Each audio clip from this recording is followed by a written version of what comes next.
welcome to our platform to share Cyber Essentials special. We get quite a lot of questions around cybersecurity and especially around the Cyber Essentials standard. So we thought it would be a good idea to do a bit of a talk through, a bit of a conversation around some of the key points of the standard. So things about that, where it gets tricky, what's easy about it, what isn't easy, and things that we can do to help people pass, really. So ask questions as you go, put it in the chat or raise your hand. Chat might be better. And we'll see if we can make sure we get them questions answered. But with me here, we've got John Pyman, who does all of our Cyber Essentials submissions. Good morning, everyone. So I'm going to ask John a few questions and John's going to talk about it. So we'll just have a bit of a chat. So John, how many Cyber Essentials submissions have you done so far? Oh gosh, I'd say 10 to 20 now. It's growing in popularity, which is good. I mean, part of the part of the appeal is that if you're running your networks to our standards, then you should pass. So there's no real reason why you shouldn't want to achieve it. Yeah, absolutely. So okay, well, let's start with what is Cyber Essentials and why would you do it?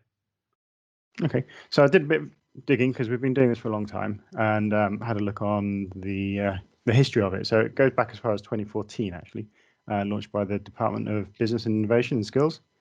And basically, it's a framework to build upon. So it is essentials, and it's the basics. But I did find a nice analogy to kind of explain the level at it. And what the National Cybersecurity Centre found was that although you see all these high-profile attacks, the large majority of them are kind of opportunistic.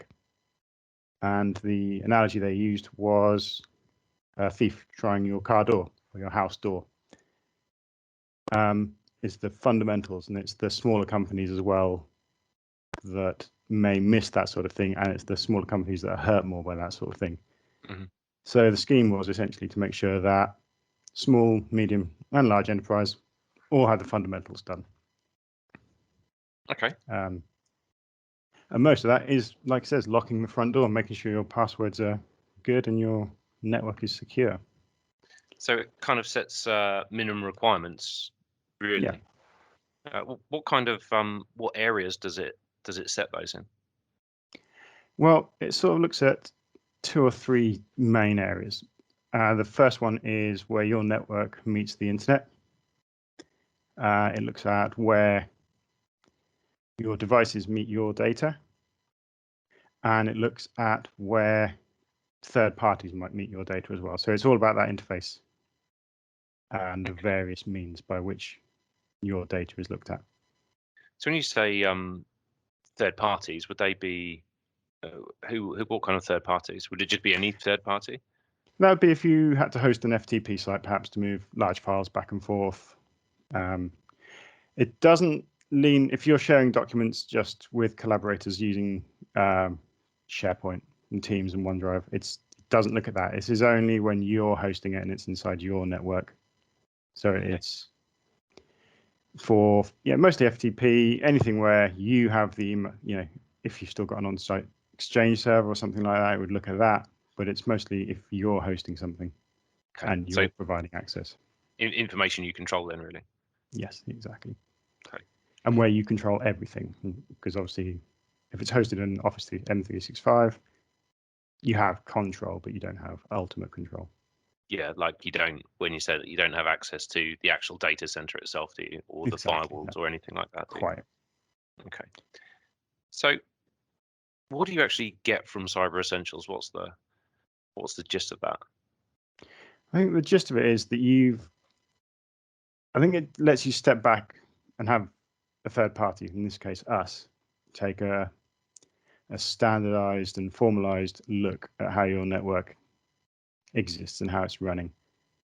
You're going to get the fundamentals covered, and you're going to be able to sort of demonstrate that to customers, to stakeholders, And one thing it's worth knowing is if you're going to work with the government or perhaps NHS, for example, it's becoming more common that you're going to need to have cyber essentials as a minimum if you want to take on that kind of contract. And I suspect that will become the norm for anyone where you want to take on board a contract with a third party. Okay. Okay. And so, how does the actual audit itself work? Take us through the steps, or where do you even start with it? Well, on the workflow I've got for doing it now, I've sort of broken it into 3 chunks based on a sort of standardized set of questions that are asked by the company that operate on behalf of the National Cybersecurity Centre, which is an auditing firm called IASME. The 3 parts are essentially about your organization, your size of organization, type of business, geographical location, and the networks at each of those locations. You could obviously have more than one, like a production and a build network or something like that. Then it's about focusing on the boundaries, like we mentioned before, between that network and the wider internet. And then finally, the third part I would look at is the actual devices. So your workstations, your laptops, your servers, physical, servers, virtual, and mobile devices such as your phones and your tablets. And that's probably the 3 themes that run through the audit. And so how does the actual audit work? So when you complete it, how does it, what do you do as part of that? Well, probably the main differentiator between Essentials and Essentials Plus is that it's self-audited. So IASME provides you with a web portal where you can upload your answers, where we would review your estate, your networks, etc. That is then passed to one of their auditors who will review your answers. It's taken on faith that you're answering truthfully. And from the information you provide, they will then either pass or fail you. If you fail, you have 2 working days to resolve the issue. If you pass, then their internal procedure sort of kicks in and you're provided with your certification and documentation. And what if you don't pass within 2 days? If you fail the initial one, and then if you fail the you then initial have to do it one all over again. You do, yeah. Essentially, they will the fee essentially pays for their auditors to be on site or not on site to review your data. So if you fail and then you fail the second time, you would just have to pay the fee again when you're confident that you're in a better position. Okay. Yeah, we've not had anyone not pass, but I presume you just pay again once you're confident that you've remediated it. They won't give you much guidance on it. That it's a relatively passive process. They are simply giving you a yes or a no. So they won't say, actually, you should do this, this, and this. They will just say, no, you've got to, and then you have to work out what to do. Yeah, they might question if you've maybe explained something that's complex badly, and they'll come back and say, well, I'm not going to pass you just yet because you've said, yes, I patch. They'll want more data. They'll say, well, how do you patch? Is it centralized? Is it WSUS? Do you use ConnectWise? Yeah, it's on the occasions we've had hiccups, it's been because the level of detail hasn't been deep enough. But now that's standardized, so it's okay. Great. So I'm just going to. Michael's asked a question. He's in a. This is putting you on the spot a bit, JP. Sorry. No. He's a multi-academy trust with 31 sites and growing. Obviously, doing a Cyber Essentials audit for 31 sites might be quite difficult, bearing in mind they're all 31 different networks. When you do a Cyber Essentials, can you do a per site submission? Or... You can, yeah. The requirement for the Cyber Essentials is that you need to include all of your sites if you want to be considered for the cyber insurance. But if you have a satellite office that you don't want to include, you can exclude that, and they will pass what you've presented them with, but they will not take any further in terms of getting on board with your insurance. Okay. In the situation with 31 sites, I would expect you could do that under one, because as long as you include them all, and they all operate the same way, if they're all patched the same way, your procedures govern each of those sites, and you can demonstrate that everyone adheres to that, then I don't see why you wouldn't want to do that. Okay. And like I said, there's organizations that are encouraged to do this are from your small two-man bands upwards. Yeah, so it can fit any size organisations. company, can't it? That's part of the premise, isn't it? Yeah. Excellent. Okay. And in fact, that's one of the things I was thinking about when we were talking about why should you do it, because a lot of the things are kind of quite common sense. But then I looked at the Have I Been Pwned website, and some absolutely gigantic companies have lost literally in the millions of pieces of personal identifiable information, where they've left things without passwords. Literally question 10 in this entire thing, they've skipped it. And it's, well, the SolarWinds is the other example. That's a gigantic organization. Yeah. But their network let them have password 123 as a password. They would actually fail Cyber Essentials. Yeah. But I suppose Cyber Essentials, even if you do set that, you're not gonna completely 100% stop yourself ever having a breach, though, are you? You still need to do. There's still other things. It sets like would you say entry level or kind of a mid level? I would say it's entry level. It's like you need to do these things absolutely on the morning you start your company. Get these things done. And if your company's not doing them, but once you're there, then you can build on it, and that's where you could then go to Plus and have a deeper dive taken into your network, and you build on that. That was a question for a bit later about the Cyber Essentials Plus, but while we've mentioned it a couple of times, we might as well talk about what the Cyber Essentials Plus is. Okay. Cyber Essentials Plus, the first half of it is essentially Cyber Essentials again, only this time you're not self-certifying. So if you lied your way through Cyber Essentials, you'll get caught out in Cyber Essentials Plus, because a third-party company, we use For Secure, they will come and they will make sure that what you've written down tallies. So if you have bluffed your way through it and you don't have a firewall, our man Simon will catch you out. And how does he do that? The Cyber Essentials Cyber Essentials Plus, is a site visit. He will attend site. Yeah. When they've done that, he will then use network scanning tools to check the outside edge of your network, and then also the inside edge as well. So that will look for known vulnerabilities, machines that aren't patched, network attached storage that might have a vulnerable web server on it, that might even be punching a hole through your firewall. The other two tests they do are they will email you with some booby-trapped email. Yeah. With malware, or simulated malware, I should say. Yeah.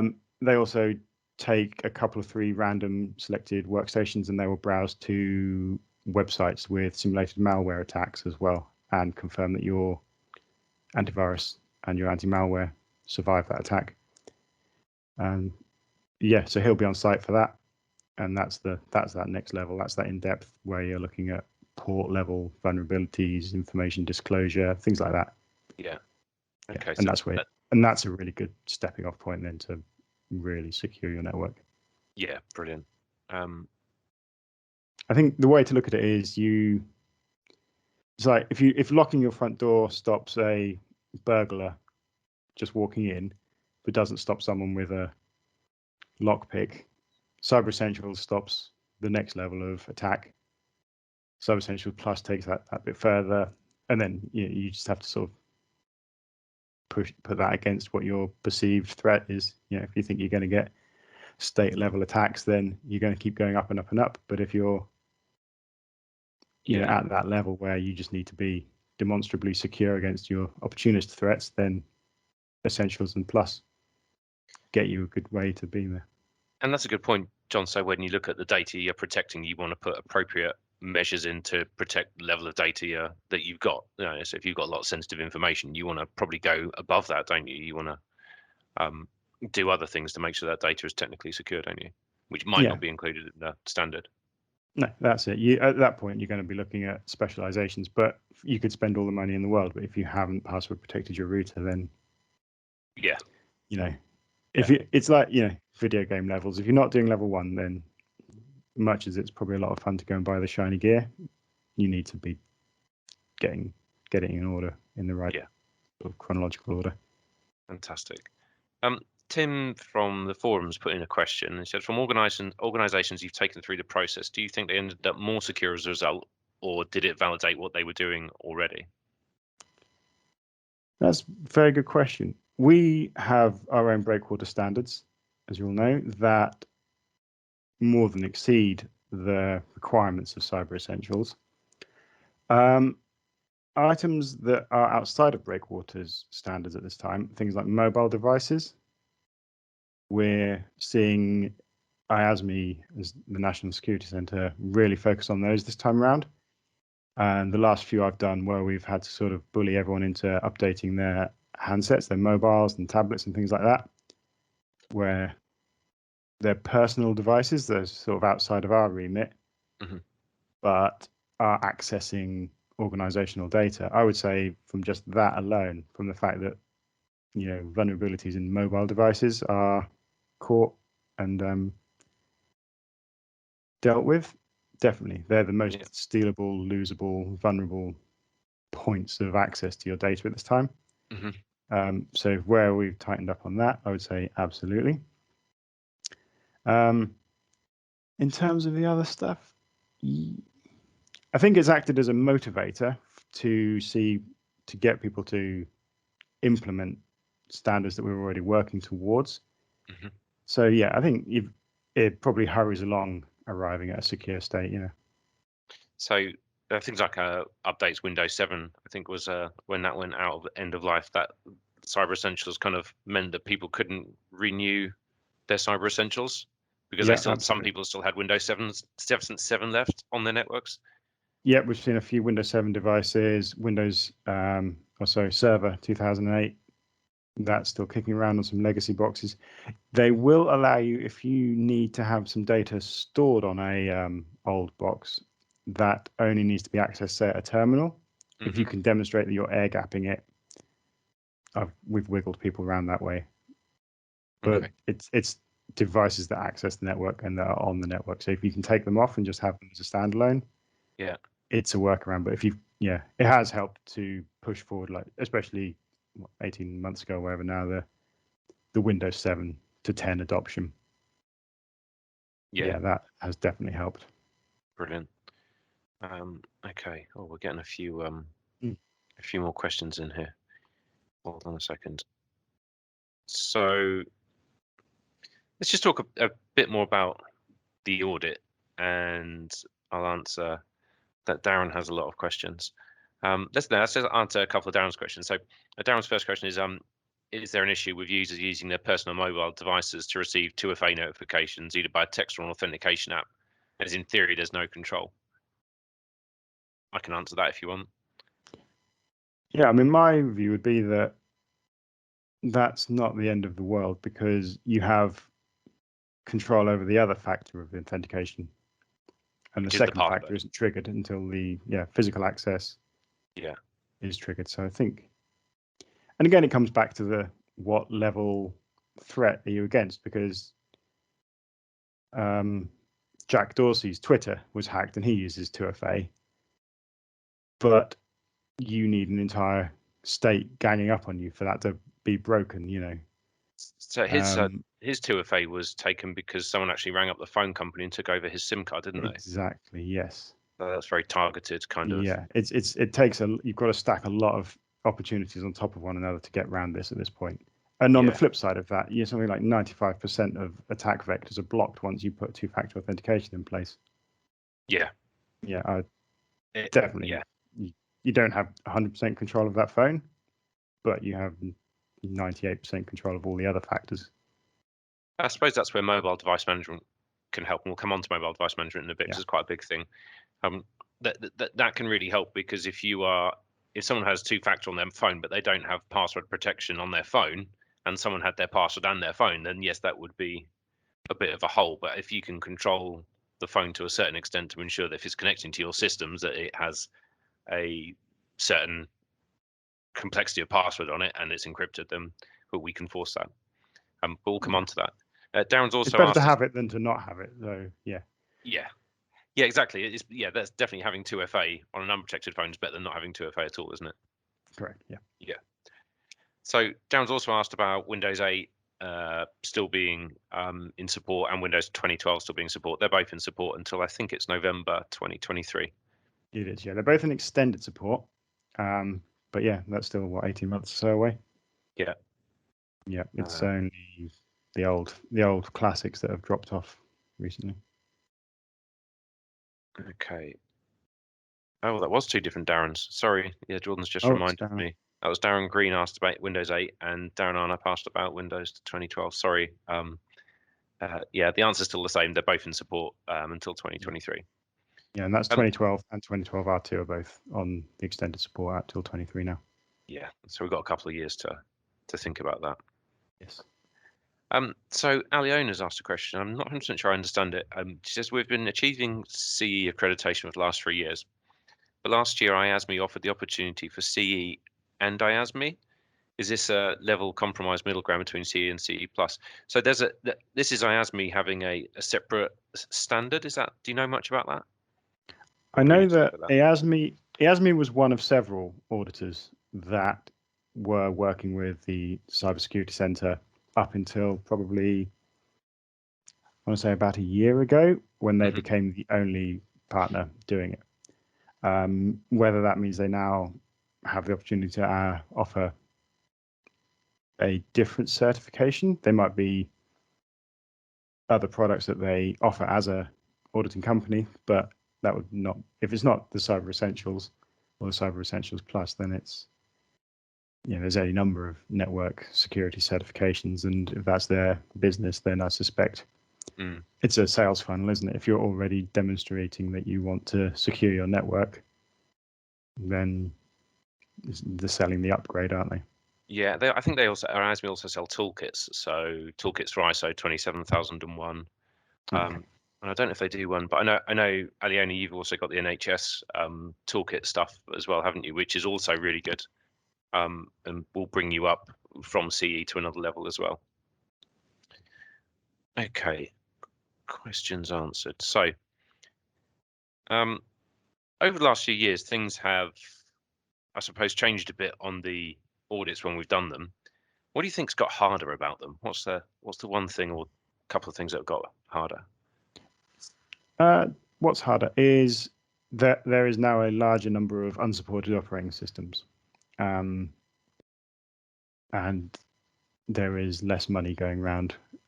Times are hard, and I think we've seen, sticking points have been when we've had what are essentially, fully functional computers that do their day-to-day role, but are at end of life, and it can probably be a fairly bitter pill to swallow as from the accountant's point of view. If someone turns up and says, look, you've got 15 Windows 7 computers that need to be replaced because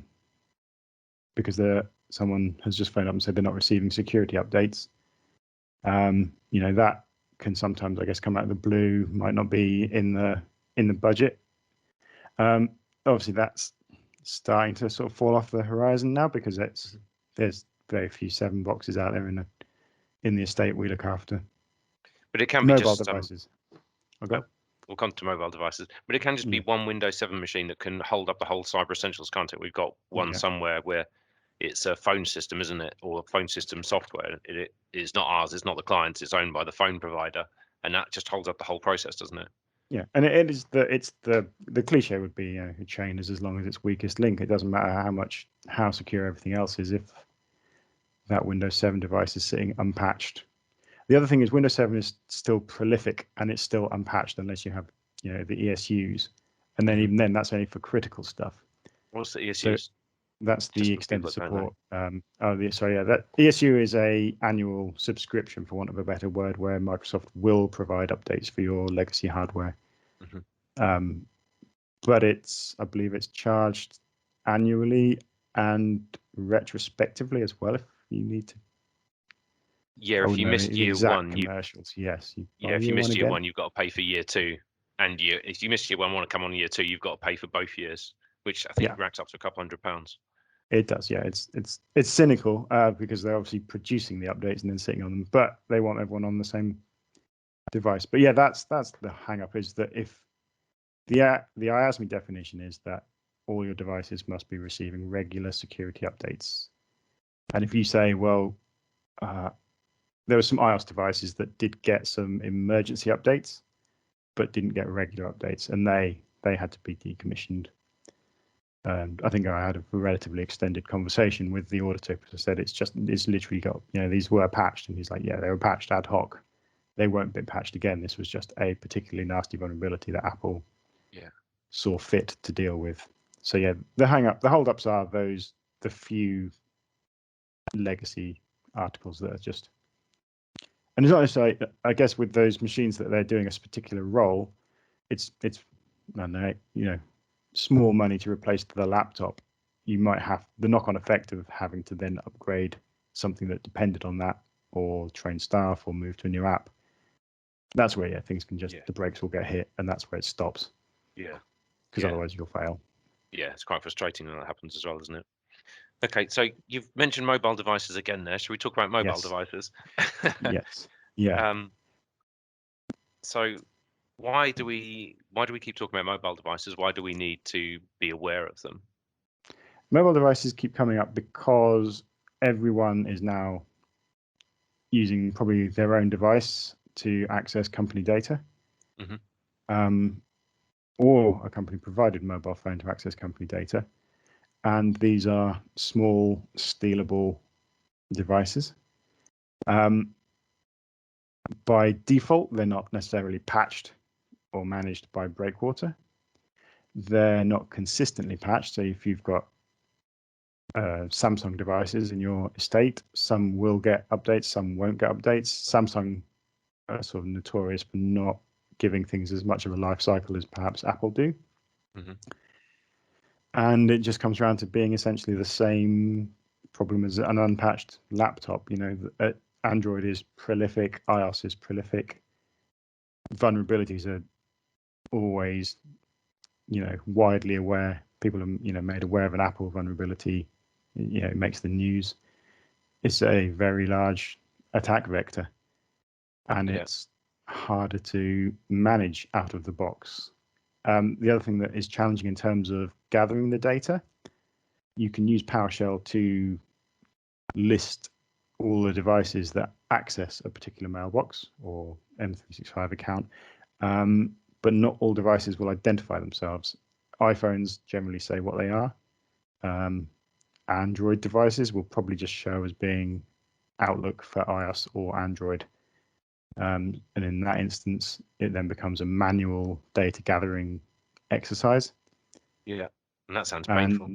And that's challenging. The other thing is it's not necessarily your device. We've got one client where someone has a perfectly functional iPhone 6, which is no longer patched. She's taken it on herself to work at evenings and weekends on her own mobile device. And I had to say, look, you need to uninstall it or talk to your manager and have a new phone. And that's that person's personal phone. That's their personal phone, and some chap at Breakwater interrupts her afternoon to tell her out of the blue that she's a walking network vulnerability. Okay, so that's I suppose that is this question. We have it quite a lot with the conversation with people about personal devices and how we can better manage them. Yeah. What do you feel about that? I think in my experience, there's two camps of people at the moment in terms of when we did the big push on two-factor. Some people will quite happily have the authenticator app, put on their phone. Other people, it's like, and it's their decision, but they will say, no, it's, if you want me to use my phone, my resources to do work things, then provide me with a work phone. And that follows with, applying mobile device policies to somebody's personal device. A lot of the time, these people have probably elected voluntarily to access their work email out of hours. Yeah. And this is where the technical meets the political, I'd say, and that's an occasional stopping point. But mobile app management is a bit more granular. Yeah. And that will only then, apply these policies to apps. So you might get more buy-in with that, but it's still treading on somebody else's possessions, I guess. So with app management, just for those of you that don't know, you don't need to install Intune or any software onto a mobile phone. You can control Outlook and Word and OneDrive on a mobile phone if they install them apps. John, this might be putting you on the spot a bit, but say if with that iPhone 6, yes, and we had app management on the Outlook app installed on the iPhone 6 that said, okay, we force it, make sure there has to be a password policy on it, and we're protecting that data. You're blocking things that with an app policy you can block copy and paste out of that application. Yeah. Will IASME still give you the thumbs up on that, or will they say no? You've Nope. still got to replace that device. That is still a fail. In the same way as if I had managed to get Microsoft 365 to work on a Windows XP computer. Yeah. I know it wouldn't work at all because it wouldn't even authenticate. But as an extreme example, the platform it's sitting on is still insecure. Yeah. Okay. Yeah, it would still be a direct fail. Okay. So that it's always going to be a big thing that you need to run on systems that are in a supported life cycle and patched and up to date. That's near enough exactly their requirement. Okay. They do suggest, or they do require a approved whitelist as well, which doesn't have to be a technical one. It can just be a documentation one, but that's just to stop people using obscure third-party, potentially, vulnerable apps from the Android or the Apple Store. But for all of the ones we've done, the suggestion and the answer is just to say we tell our staff to only use the standard default Office apps. Yeah. So they're the most easily controllable. Okay. They're patched. I've had this conversation a few times recently. I don't know if it's a security thing, really. A lot of people will access email using the email app on the Android or the iPhone, but you can also install Outlook. And I think it's people. I don't know if it's just a change of moving people to the Outlook app, but is there any security difference, do you think, if you're running mobile device management? I think the default apps can also be controlled, because I know Samsung and Apple both want the corporate buy-in. 9 times out of 10, the suggestion to use the Outlook app is the familiarity. It does tend to have less issues from a service desk point of view. Yeah. It's familiar, but as long as the app management stuff is probably just outside of the Cyber Essentials at the moment. They are leaning there. There's an update coming soon to their question, and they're expecting to bring more in on this. But at this time, as long as the platform is safe, so your iOS 6 or your iPhone 6 isn't, but your iPhone 6S is, as long as the platform is safe, and the application that you're using to get your email, the default one, Thunderbird or whatever, if you want to use it, or the Outlook one, they're all fine as long as your company has said that we want you to use it. And again, that's like sort of that third portion of the assessment is, do you have documented business case for X and Y? Do you have documented lists of where you can get your apps from? They don't want you to have them sideloaded or jailbroken phones or anything like that. Yeah. So it's at this level, a few of the solutions don't have to be technical. They just have to meet your company policy, and you have to have a company policy. So, it's not strong arming people into having the top tier M365 subscriptions. But if you then stepped up to start doing that, because you've standardized what apps, what every user's using, where they're getting it from, you come pre-prepared with a secure footing to build on that. You've got more certainty then, haven't you? Absolutely, yeah. You're not going to deploy it and then go, oh, great, Stuart's deployed X app instead of so and so, and his phone's jailbroken. Yeah. But you're just starting to then leave essentials and dig a bit deeper.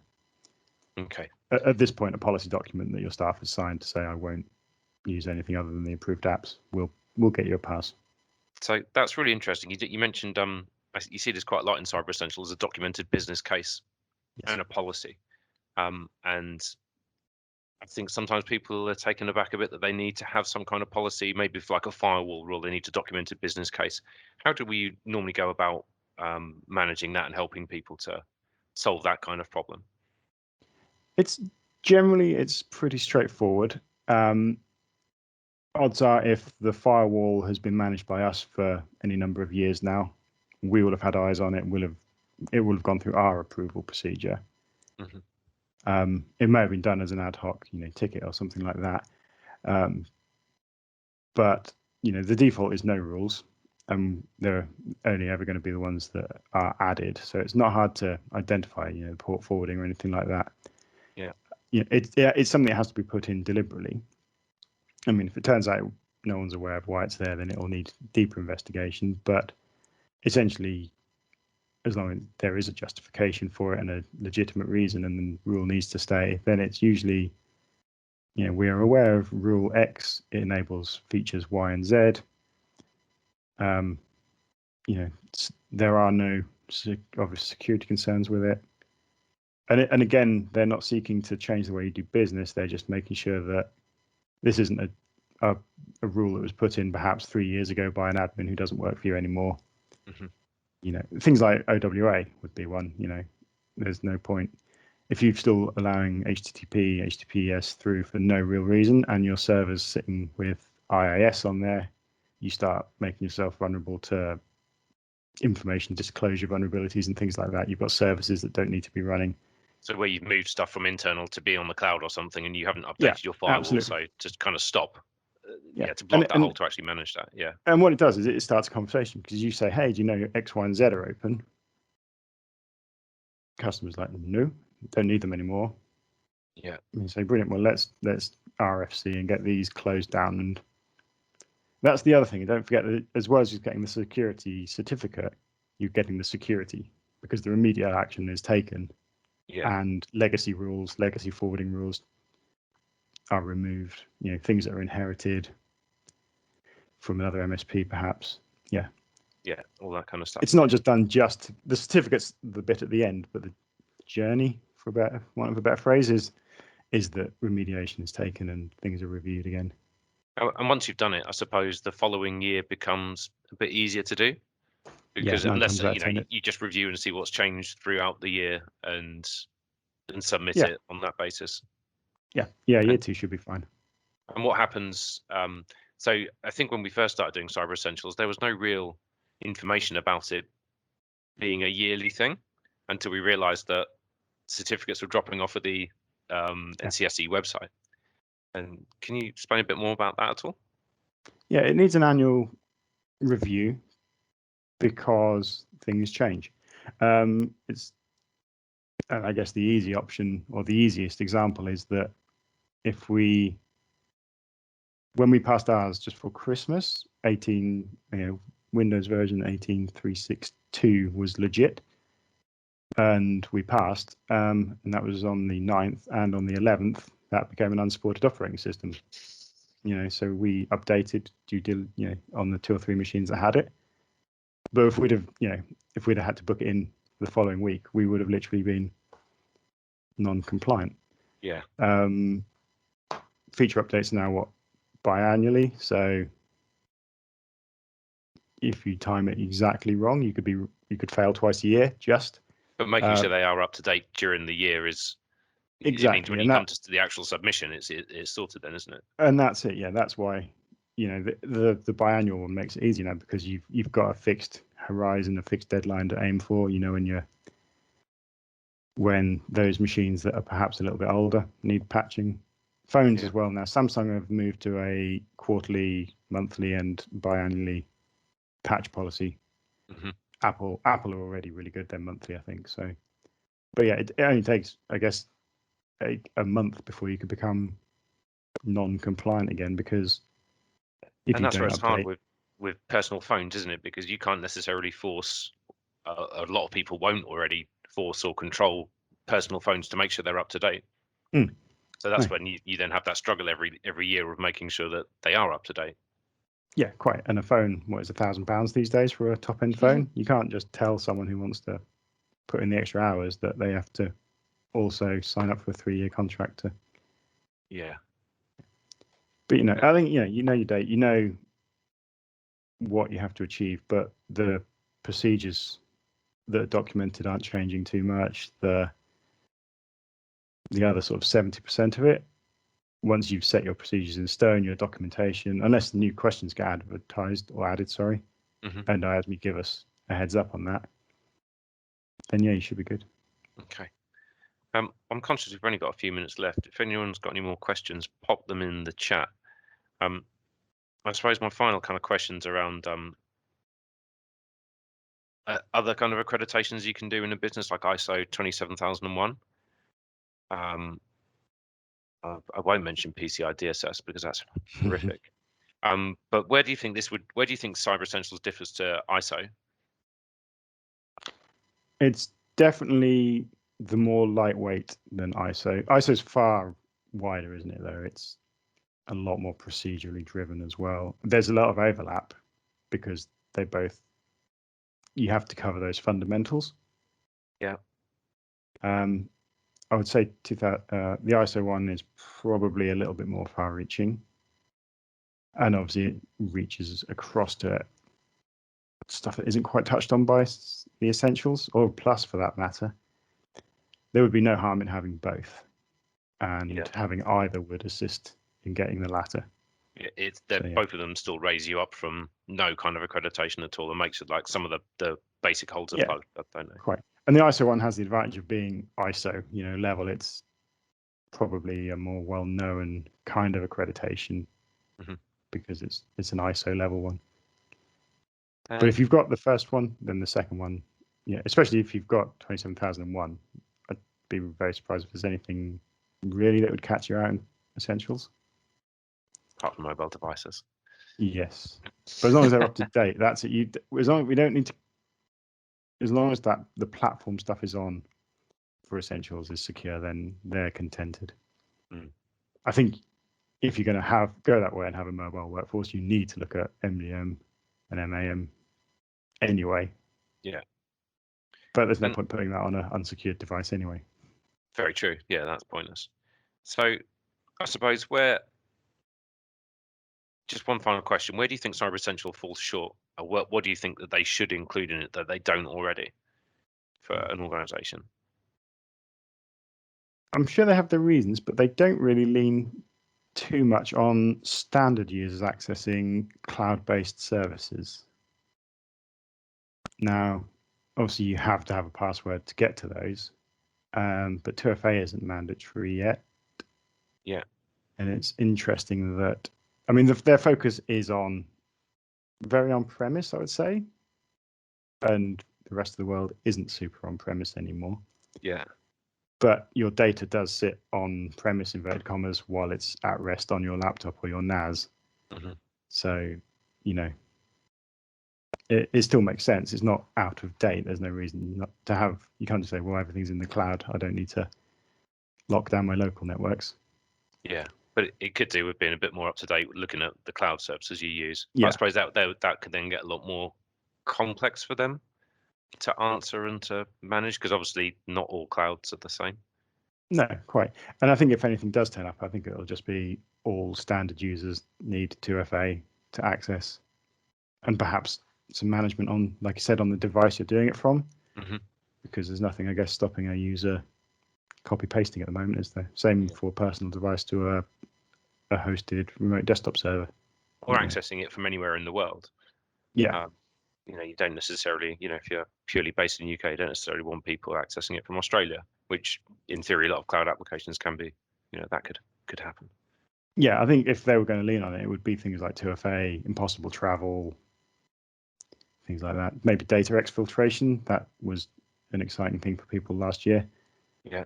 And might ask they are all about protecting your data. So if you've got someone who normally works from Surrey suddenly showing up in Reykjavik and exfiltrating gigabytes of data on a Sunday, then that should raise an alarm.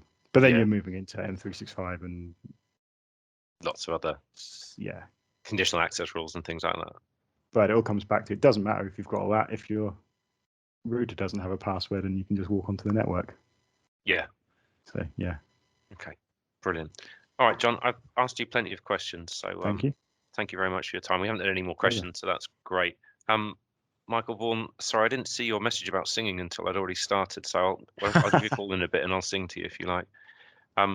So our next event is June 17th, I believe, talking a bit more about Mimecast, so more security stuff. Thank you all for coming. We are planning the rest of our year's events, so we're doing them every 2 months. Michael, you just said I can't wait. I bet you will.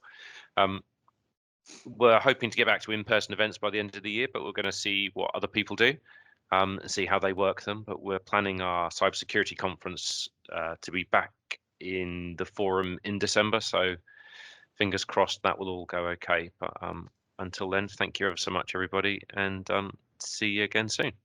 Thanks. Bye-bye. Thanks very much. Thanks, everyone.